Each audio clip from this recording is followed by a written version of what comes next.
Olá, querido aluno, querida aluna, seja muito bem-vindo à sua terceira videoaula de filosofia.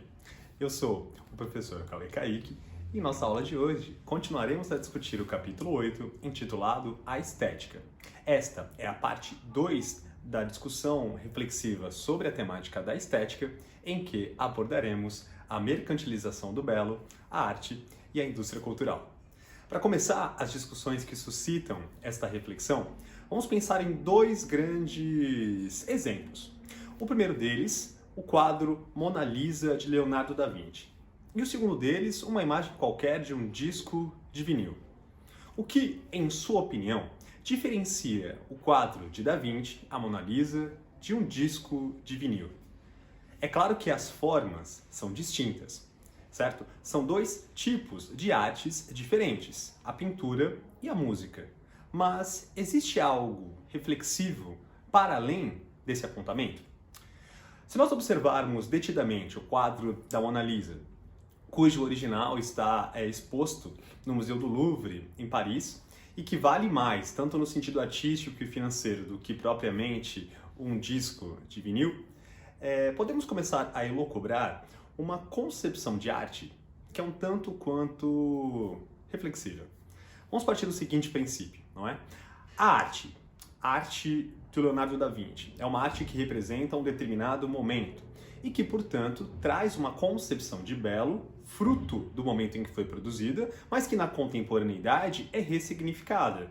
Veja que, se fôssemos mensurar o valor da Mona Lisa de Leonardo da Vinci, teríamos sobre ela, ou avaliaríamos esta obra de arte em um valor imenso. Enquanto que um disco de vinil, que é uma obra de arte, não é? Que sintetiza uma obra de arte, mas de uma modalidade diferente, ou seja, não é uma pintura, não é? Está aqui elucubrando a arte do campo da fonografia, veremos que a concepção de arte de ambas as obras são distintas. Uma delas representa um momento histórico, a outra representa um tipo de metodologia de arte, a música, a fonografia, que, por exemplo, não tem o mesmo valor que a Mona Lisa. Por quê?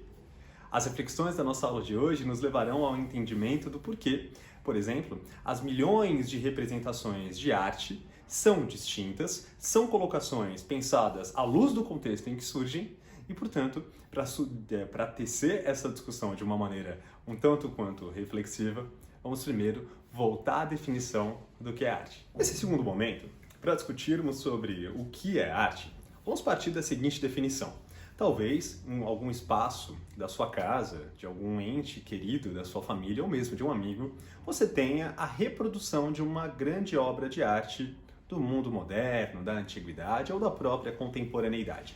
Esta obra de arte, que é uma reprodução, tem o mesmo valor que a original? Ou ainda, na medida em que, por exemplo, temos em nossas casas a reprodução de um grande quadro, de uma grande pintura das obras de arte contemporânea. Elas não têm, portanto, o mesmo valor monetário, inclusive. Mas a tese que eu quero aqui tecer é a seguinte: a reprodutibilidade de uma obra de arte tira o seu sentido? Ou ainda, a reprodutibilidade fere a intenção original da obra de arte?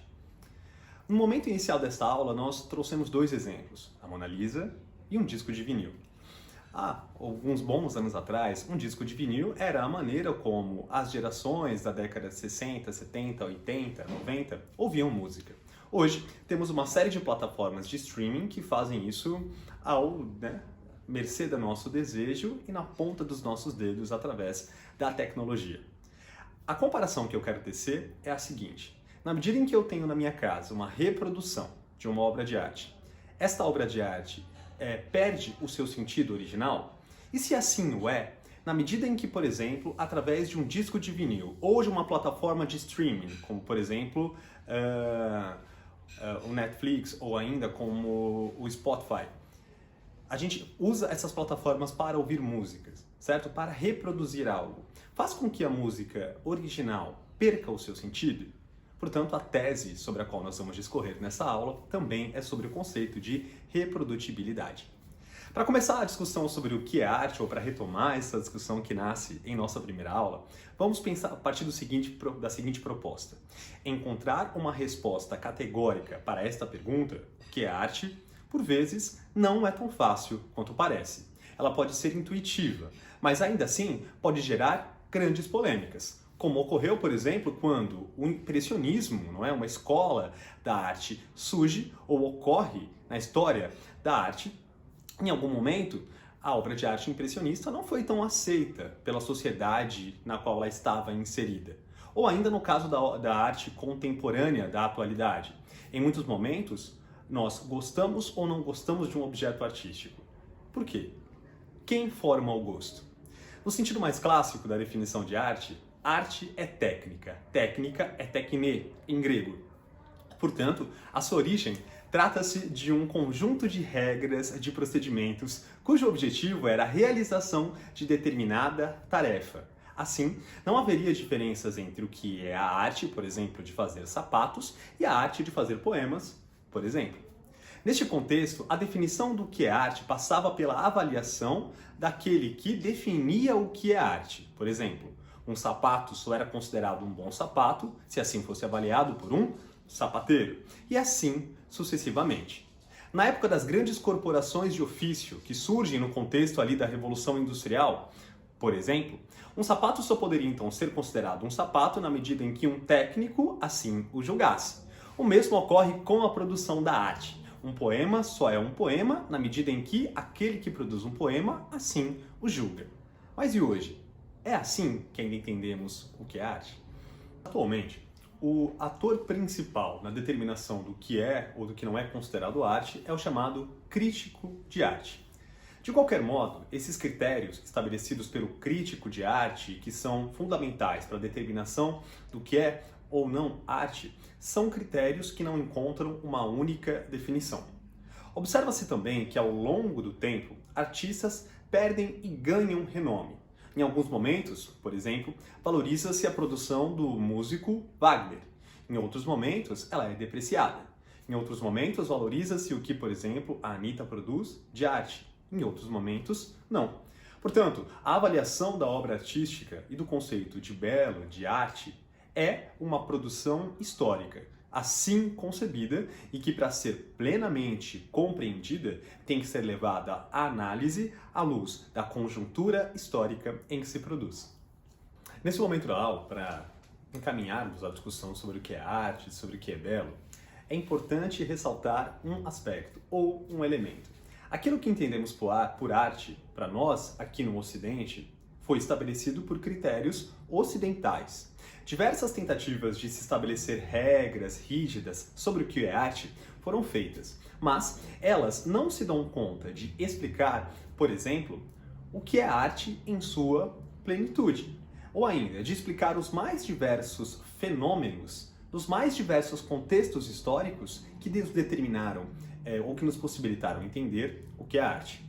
Ainda hoje, por exemplo, objetos e imagens são inseridos e excluídos do circuito da arte, como por exemplo é o caso das chamadas pichações, ou ainda arte de rua.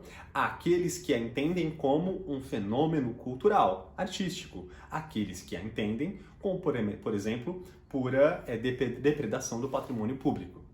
Essa discussão é uma longa discussão, mas precisamos entender a arte como um fenômeno cultural que se modifica com o tempo e com o desenvolvimento das técnicas. Em muitos casos, a arte é a expressão dessas técnicas na medida em que obras importantes de diversos períodos históricos são representadas ou são representativas, de mudanças. Por exemplo, no caso da pintura, nas técnicas de pintar, na representação do volume, da perspectiva, por exemplo, são avanços e progressos na concepção do que é arte.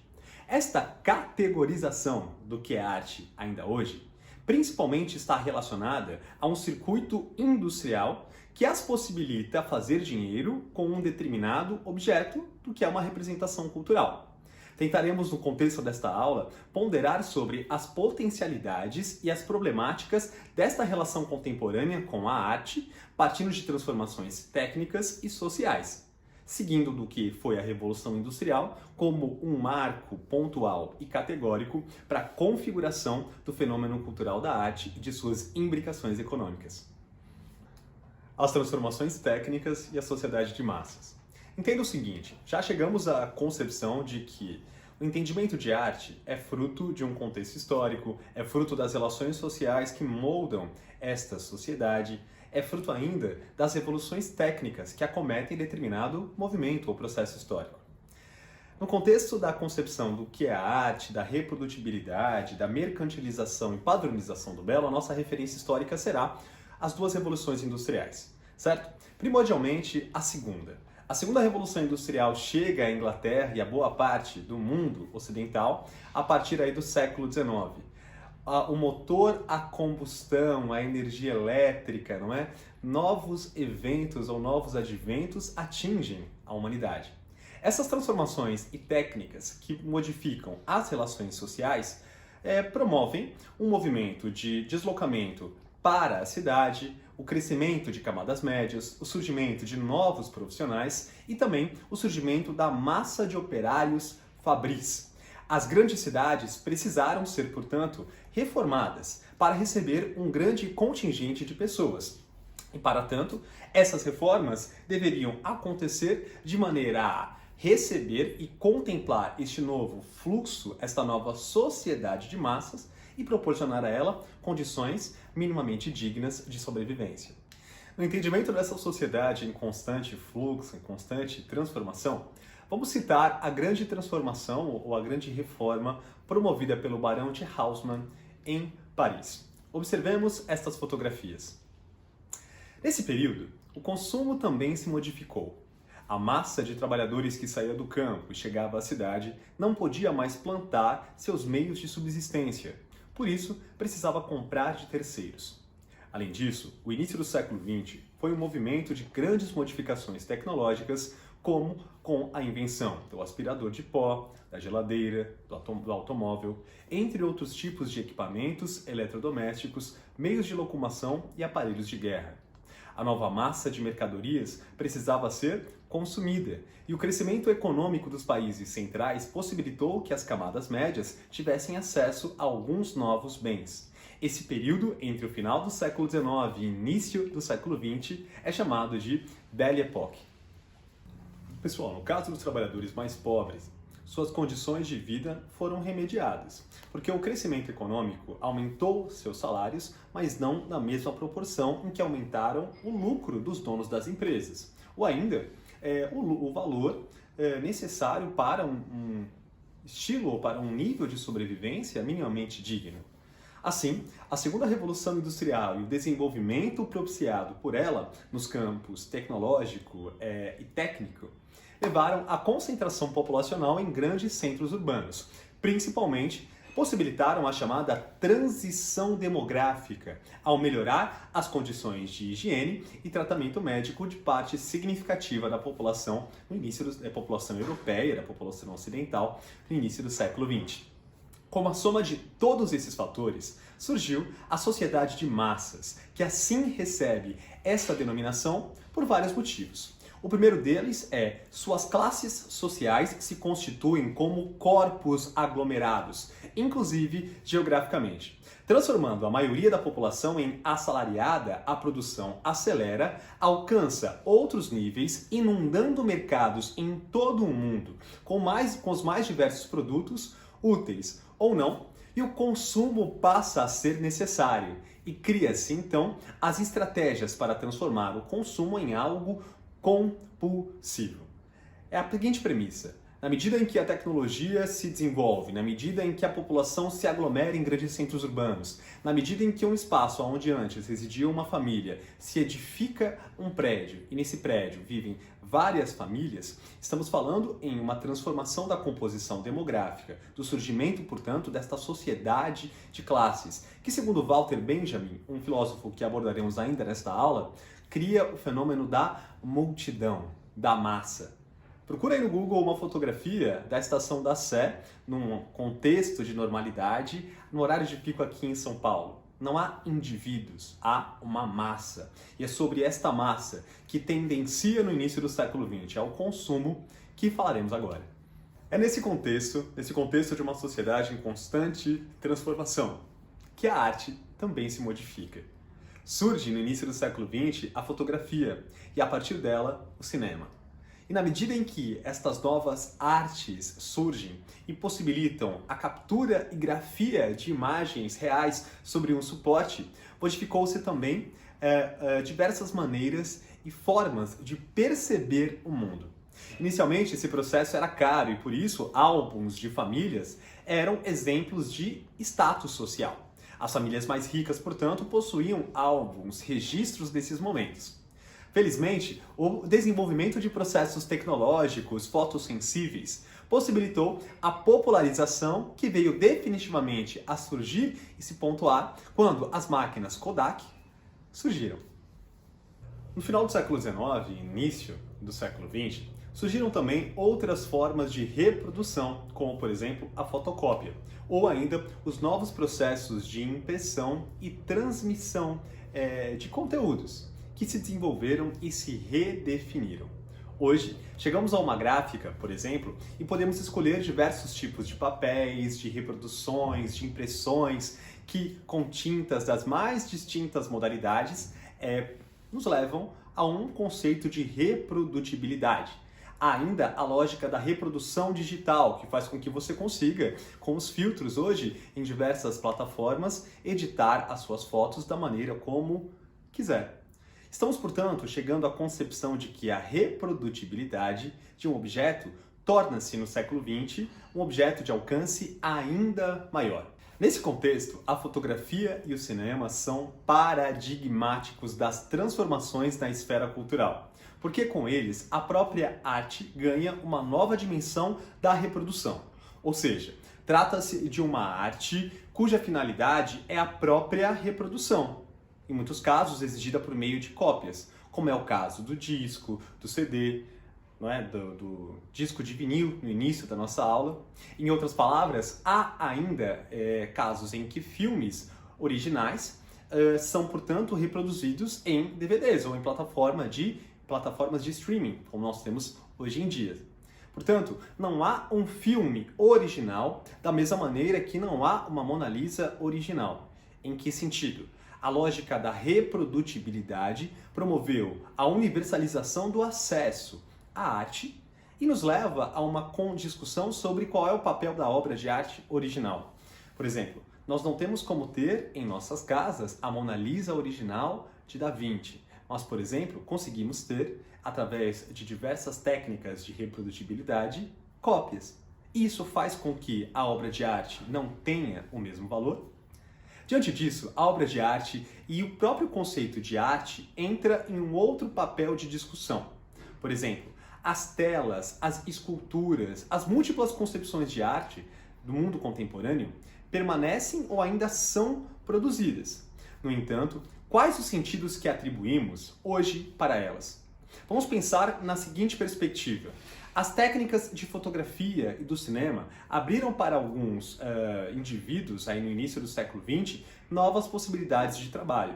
Isso faz com que a concepção plena de cinema, de fotografia, também se ressignifique. Para solidificar essa discussão, vamos trazer para o campo da argumentação os pressupostos de um filósofo já citado em nossa aula de hoje e de suma importância para a concepção de arte, para a concepção do pensamento, da história das mentalidades no século XX. Walter Benjamin. Vamos discutir, segundo a lógica argumentativa do seu pensamento, o conceito da reprodutibilidade da obra de arte e as massas. A difusão da fotografia e do cinema e a proliferação de diversas vanguardas artísticas, como por exemplo o expressionismo, o surrealismo, o dadaísmo, e a ascensão do nazismo após a eleição do Partido Nazista em 1933, foi o contexto de produção da obra clássica do pensamento benjaminiano intitulada A Obra de Arte na Era de Sua Reprodutibilidade Técnica, que tem alguns excertos nas páginas número 18 e 19 da nossa proposta didática. Walter Benjamin nasce em 1882 em Berlim, na Alemanha. Era judeu e filho de um banqueiro, antiquário e marchand, isso é, o comercializador de obras de arte. Estudou filosofia e sempre esteve ligado ao mundo das artes por meio do contato com amigos poetas. Em seus textos de crítica e publicações, ele faz uma série de referências também ao francês Charles Baudelaire. Em 1935, ele entra no Instituto para a Pesquisa Social, conhecido como a Escola de Frankfurt, no mesmo período em que terminou a primeira versão do texto citado anteriormente, daquele também presente em nossa proposta didática. Esse texto sofreu algumas modificações, mas é um marco da história das mentalidades. O texto cujos excertos estão citados aí na página 19 de nossa proposta didática são referências de um clássico no estudo da obra de arte na contemporaneidade. Nessa obra, o autor reflete sobre a mudança do espaço cultural causada pelo desenvolvimento do capitalismo e de suas novas técnicas, as quais difundiram uma série de processos de reprodução na segunda metade do século XIX e início do século XX, a começar pela já citada fotografia, que deu origem ao cinema. Esses processos revolucionários alteraram a forma como nos relacionamos com a arte e a sua produção, assim como a sua finalidade. E é porque, nesse momento, a sua difusão passou a ser em larga escala. E na medida em que há a difusão em larga escala, significa que aquilo que a arte promove ou cria de conteúdo também atinge mais pessoas ou atinge um número maior de indivíduos? É uma das reflexões que o filósofo também suscita. Nessa concepção de arte com a qual estamos discorrendo, Walter Benjamin nos apresenta a duas concepções artísticas, ou de leitura, ou entendimento do que é arte. A ideia de valor de culto e de valor de exposição. Para Walter Benjamin, o valor de culto é a intelecção, não é? É a forma de entender a obra de arte em relação à sua essência metafísica, isto é, para o que é que ela surge na sua originalidade, o que é que ela carrega de processo reflexivo, qual a sua intenção em determinado contexto histórico. E o valor de exposição é o entendimento de que hoje, na sociedade do capitalismo, as obras de arte adquirem um outro estágio de entendimento, o estágio da obra exposta em uma sociedade do capital e também com uma finalidade. Neste sentido, a obra do renomado filósofo chama a atenção para o conceito de aura, anote aí. A sua unicidade, pautada no campo da tradição e da apresentação única no culto ao objeto. Isto seria, portanto, a aura. Esta perde ou modifica a própria relação com a original e a cópia, ou melhor, autenticidade e falsificação. Pois a reprodução técnica é uma cópia, não falsa, diferente das cópias manuais feitas posteriormente.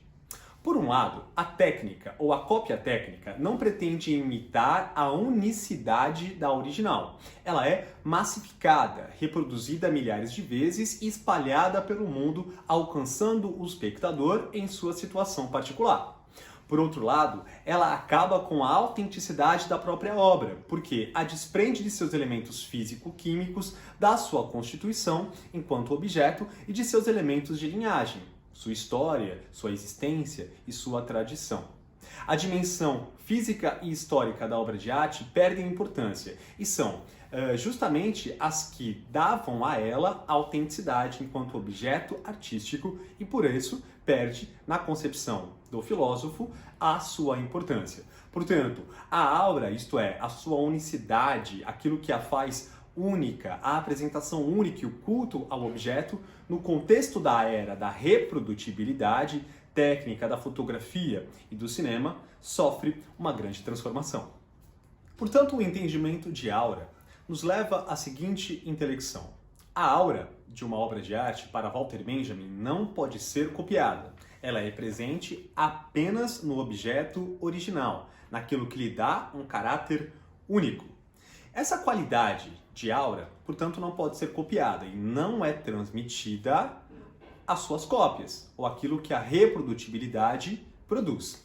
A destruição da aura possibilita, portanto, a massificação da obra de arte, a criação de uma cultura de massa que, segundo o filósofo, tem um potencial transformador, na medida em que a obra de arte deveria se basear, a partir de então, na política.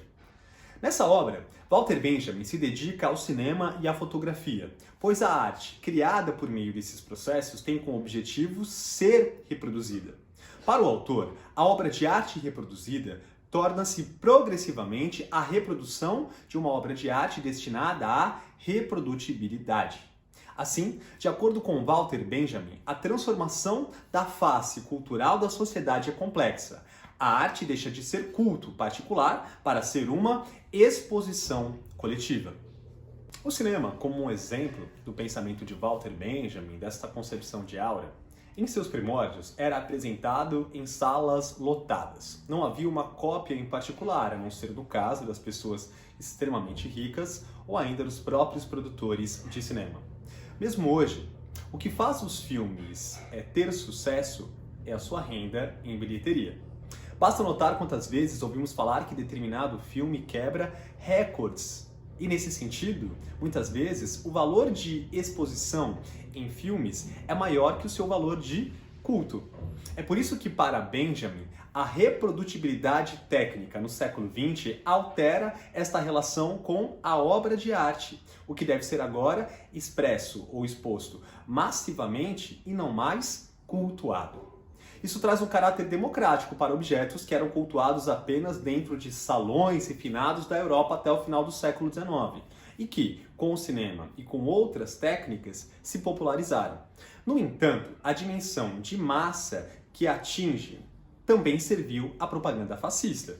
Basta percebermos que, no contexto do auge do Terceiro Reich, Joseph Goebbels, o ministro da propaganda, irá criar uma série de filmes, irá produzir uma série de representações cinematográficas da representação de uma sociedade de massas e que servia para corroborar com as mensagens ou com as ideias do regime.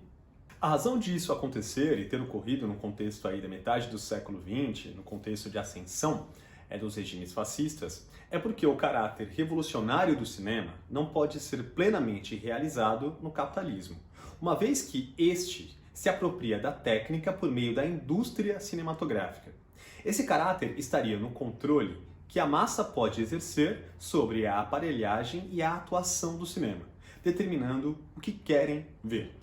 No entanto, a indústria transforma o cinema em mercadoria e faz com que as massas sejam controladas pela máquina, mimetizando o dia a dia do trabalho industrial.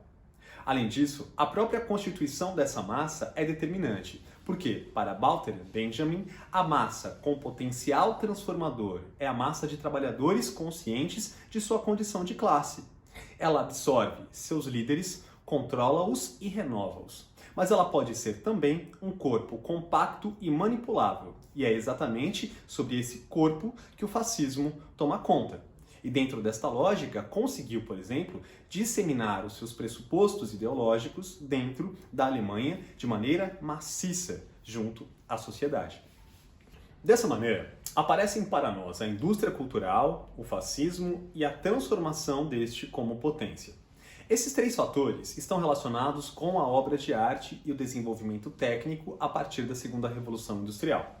A criação de novas técnicas e formas de produzir e difundir arte baseada em técnicas de reprodução servem, primeiro, à indústria cultural, com mercadorias que geram mais dinheiro. Segundo, ao fascismo, no controle das massas compactas e manipuláveis. E terceiro, à revolução, ao esfumaçar as diferenças entre produtor e espectador, exemplificando também na produção de livros e materiais impressos. Se no começo da imprensa havia um determinado número de escritores, a diferenciação entre estes e o leitor hoje estaria muito mais difusa, pois o leitor pode também responder ao escritor de um jornal ou de um livro, tendo suas cartas lidas e consideradas neste processo. Na atualidade, essa lógica da produção revolucionária de conhecimento atinge as pessoas no dia a dia. Nós podemos publicar os nossos próprios e-books, criar blogs, interagir através das redes sociais. E nesse sentido, nós, produtores e o público, temos um papel dúbio que em muitos aspectos se confundem. E Walter Benjamin avalia isso como um aspecto positivo, em que as massas podem tornar-se produtoras de cultura e assumir o controle daquilo que se produz. É claro que existe uma lógica que é diametral neste processo. Na medida em que universalizou-se o aspecto revolucionário do produzir conhecimento, do produzir informação, do produzir conteúdos ou produzir culturas, também houve aí o ápice das chamadas fake news, né? No final, aí, no início desse último movimento intelectual da história da humanidade. Para concluirmos a discussão sobre Walter Benjamin, vale apontar que vemos na produção deste autor, uma perspectiva otimista da técnica, do que a técnica poderia proporcionar. Já que aquela técnica tem um potencial transformador bastante forte e pode ser utilizado em múltiplas facetas.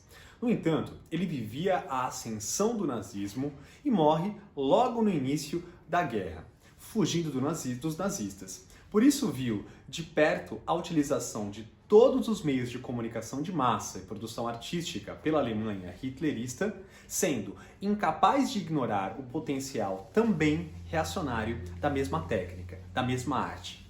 Para evitar a utilização da nova arte pelo fascismo, Walter Benjamin defendia a politização da arte em oposição à estetização da política. A primeira é transformadora e produzida pelos e para os trabalhadores. A segunda é o fascismo, que cria uma forma de apresentação estética para a sua política do ódio. Portanto, para Walter Benjamin, a arte e a crítica social eram ou deveriam ser indissociáveis.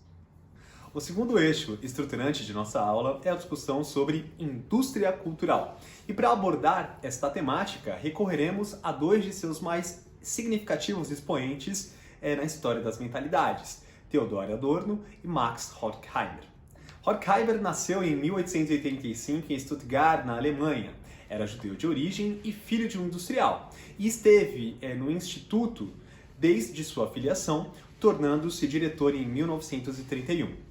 Theodor Adorno nasce em 1903 em Frankfurt, proveniente de uma família de mulheres musicistas. Desde a infância, interessou-se pelo tema, fazendo dele parte de sua produção intelectual, estudando também estética. Entrou para a escola de Frankfurt em 1938, tendo sido diretor a partir de 1958. Ambos escreveram entre 1939 e 1944, vamos entender o contexto histórico aí da Segunda Guerra Mundial, o livro intitulado Dialética do Esclarecimento, no qual possuem um capítulo em que discutem a indústria cultural, tema recorrente entre os frankfurtianos, isto é, os adeptos à escola de Frankfurt. Diferentemente de Walter Benjamin, Adorno e Horkheimer parte do pressuposto de que a técnica no capitalismo cria o público uniforme, dando a tudo um ar de semelhança. Ela uniformiza os homens e cria a servidão voluntária. Com a inserção da técnica da arte, esta transformou-se em indústria e seus produtos em mercadoria. No século XX, no entanto, a obra de arte ficou totalmente submetida às regras do mercado, o que a tornou totalmente impessoal e sem finalidade. Antes, a arte também era mercadoria, mas vivia na tensão entre dinheiro e fruição do valor artístico, estético. Adorno e Horkheimer veem na quebra do culto à arte a criação da indústria cultural como padronização das produções e do espírito por meio da técnica. Na análise desses dois teóricos, tudo o que se produz atualmente é igual, porque a indústria cultural iguala a técnica, não havendo mais espaço para a inventividade ou mesmo para a resistência. Não há espaço para a produção de arte fora desse circuito, porque a indústria aniquila o que surge ou incorpora, reproduzindo comportamentos que aparentemente estão fora dela. Exemplo disso são os filmes ou as gravadoras independentes. Na verdade, eles se reproduzem na mesma esfera, mas aparecem ao público como externos. O resultado dessa indústria aniquilante do sujeito pensante é Uma indústria que padroniza a produção e o consumo, impedindo a liberdade do fruir de algo novo ou que surja algo fora de seu controle. A propaganda diz que precisamos atender o gosto do espectador, mas na verdade esse gosto foi adestrado para os limites da ordem capitalista. Por que, por exemplo, almejamos um celular que atende às suas funções precípuas do comunicar, que ele seja constantemente trocado? Será que existe um avanço no campo da tecnologia tão rápido para que em 6 meses, 1 ano, haja a obsolescência de um objeto tecnológico? Dessa forma, controla-se e explora-se o trabalhador a todo momento, no trabalho e no lazer, determinando a sua forma de produção e também o que fazer do seu ócio. Tudo isso é possível por meio de novas técnicas, principalmente através do rádio, da televisão e ainda das mídias sociais. Elas possibilitam a regularidade da arte e transformam a realidade cíclica em algo desejável. A constância é um bem supremo e, por isso, a imutabilidade da sociedade é objeto de interesse. Assim, a moral das massas faz parte da ideologia da cultura. Deve-se ensinar quais as condições de sobrevivência dela dentro do mundo. A indústria cultural institui um mundo de submissão, punindo o subversivo, ou seja, o crítico da origem estabelecida. O funcionamento desse sistema, que tem na propaganda o seu principal motor, dá-se pelo modo incutido dos espectadores de se tornarem párias da sociedade, jogados no limbo dos desempregados, desocupados, entre outros. Para Horkheimer e Adorno, a indústria cultural, instituída com o advento das técnicas de reprodução e difusão, atua como elemento fundamental da ideologia de exploração do capitalismo. Ela determina comportamentos, personalidades, gostos, reafirmando a todo momento o status quo, a ordem. Portanto, a indústria cultural, inclusive, massifica o conceito de belo, o conceito de arte, aquilo que deve ou não ser consumível, colocando como subversivo aquilo que a questiona e aquilo que também questiona a lógica desta sociedade de massas, que consome o mesmo, que aprecia o mesmo, que critica o mesmo. Comparativamente, as perspectivas de Horkheimer, Adorno e Walter Benjamin destoam bastante da própria escola de Frankfurt, que em geral era bem pessimista. Benjamin vê um aspecto positivo na técnica e na quebra de sua aura da obra de arte, enquanto Horkheimer e Adorno veem no abandono da aura o próprio fim da arte como produção autônoma. Para eles, a causa disso estaria no desenvolvimento técnico. Entretanto, esses autores também possuem pontos em comum. Eles não tinham certeza do socialismo, pois o fascismo era a realidade deles, e realizavam a crítica da razão, compreendendo que nem sempre ela é neutra, e criticaram a sociedade capitalista, cada um ao seu modo. A aula de hoje trouxe reflexões sobre a mercantilização da arte, sobre o conceito de belo, sobre o conceito de reprodutibilidade. Abordamos a estrutura conceitual colocada entre as páginas 16 e 20 do capítulo 8. E na próxima semana, na Estética, parte 3, última aula desse eixo estruturante do conteúdo de filosofia, discutiremos o fim da arte e suas implicações no campo da razão. Para esse momento da aula, você deverá seguir as orientações postadas na Blackboard, realizar as atividades lá sugeridas, promova no contexto do acompanhamento desta aula, por favor, os registros e apontamentos em seu caderno das informações que julgou relativamente interessantes, ainda das dúvidas que eventualmente você tenha a respeito da discussão que foi aqui estruturada para o nosso encontro online na quinta-feira. Eu agradeço a você que assistiu essa aula até o fim. Muito obrigado, uma boa semana e um forte abraço.